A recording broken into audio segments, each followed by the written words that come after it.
नमस्कार, मी रेश्मा म्हणजेच पद्मजा तुम्हा सर्वांचं मनापासून स्वागत करते रेश्माज रेसिपीजमध्ये। तर तुम्ही इंट्रो व्हिडिओमध्ये आवाज तर ऐकला असेलच, कसा एकदम कुरुम आवाज येत आहे। तर क्रिस्पी अशी आपण आज मस्त अशी मसाला चणा डाळ बनवत आहोत। तर मी 1 कप चणा डाळ स्वच्छ धुवून घेतली होती आणि ती रात्रभर मी भरपूर पाण्यात भिजत ठेवली। भिजत ठेवताना मी त्यात पाव टीस्पून सोडा टाकला होता आणि भिजत ठेवली होती। तुम्ही 5 ते 6 तासासाठी पण ही चणा डाळ भिजत ठेवू शकता। आता त्यातलं सगळं पाणी काढून निथळून घेऊन मी ही अशी फॅन खाली सुकवून घेतलेली, म्हणजे कोरडी करून घेतलेली, जेणेकरून आपल्याला ही तळताना याचे पाण्याचे म्हणजे पाणी जर ह्यात राहिलं तर ते तेल उडू शकतं। त्यामुळं मी ती छान अशी कोरडी करून घेतलेली आहे आणि कढईत भरपूर असं तेल टाकून या तेलात मी अशी ही डाळ जी आहे ती छान अशी तळून घेणार आहे।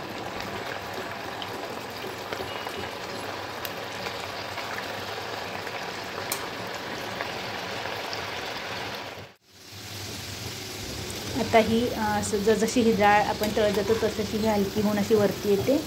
तर आपण आपल्याला ही एकदम क्रिस्पी बनवायची, त्यामुळे अगदी छान अशी आपल्याला ही तळून घ्यायची आहे। त्यामुळे अजून ही डाळ झालेली नाही, तर अजून मी थोडा वेळ ही तळून घेणार आहे। आता थोड्या वेळानंतर आपण चेक करून बघूया ही डाळ अशी छान तळलेली आहे का।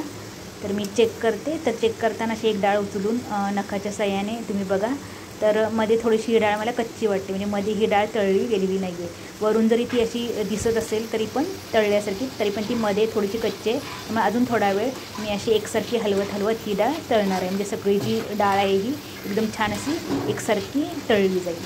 तर अशी थोडीशी आपल्याला काळजी घ्यावी लागेल ही डाळ तळताना, कारण आपल्याला एकदम छान अशी क्रिस्पी डाळ बनवायची आहे, जेणेकरून तळून झाल्यानंतर पण ही आपण डब्यात जर भरून ठेवली तर ती मऊ पडणार नाही। तर अशी छान तळून घ्या। आता झाऱ्यात घेतल्यानंतर ही डाळ मी अशी थोडीशी हलवून बघते, तर छान असा आवाज मस्त येतो आहे। त्यामुळे आता ही आपली डाळ छान अशी तळून झालेली आहे आणि अशीच याच पद्धतीने मी ही जी सगळी डाळ आहे ती बॅच वाईज अशी ही तळून घेणार आहे।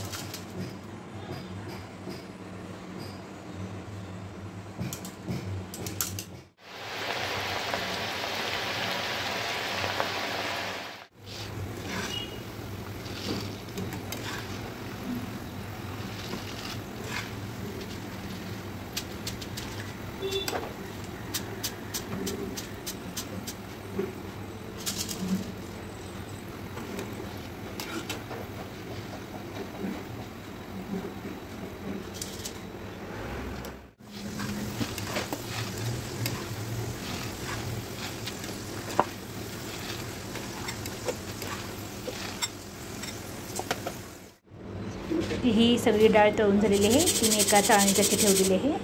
आता यात आपण मसाले टाकूयात। इथे मी 1 टीस्पून साधी मिरची पावडर जी थोडीशी स्पायसी आहे ती घेतलेली आहे। त्यानंतर 1 टीस्पून मी कश्मीरी मिरची पावडर घेतलेली आहे। 1/2 टीस्पून मी चाट मसाला घेतलेला आहे आणि इथे चवीनुसार मीठ घेतलेलं आहे। हे मी सेंधव मीठ घेतलेलं आहे, तुम्ही यात साधं मीठ जरी टाकलं तरी चालेल। आता हे सगळे मसाले आपण एकत्र करूया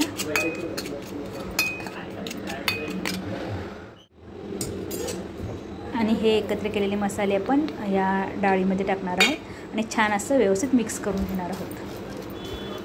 तर अगदी आता पावसाळा सुरू आहे आणि या सीझनमध्ये आपल्याला काहीतरी दिवसभरात तोंडात टाकण्यासाठी काहीतरी चटपटीत लागतं। त्यामुळे आपण हे जर असे पदार्थ बनवून ठेवले डब्बाभर, तर आपण 2-3 आठवड्यासाठी असे मस्त असे चटपटीत पदार्थ बनवून आपण खाऊ शकतो।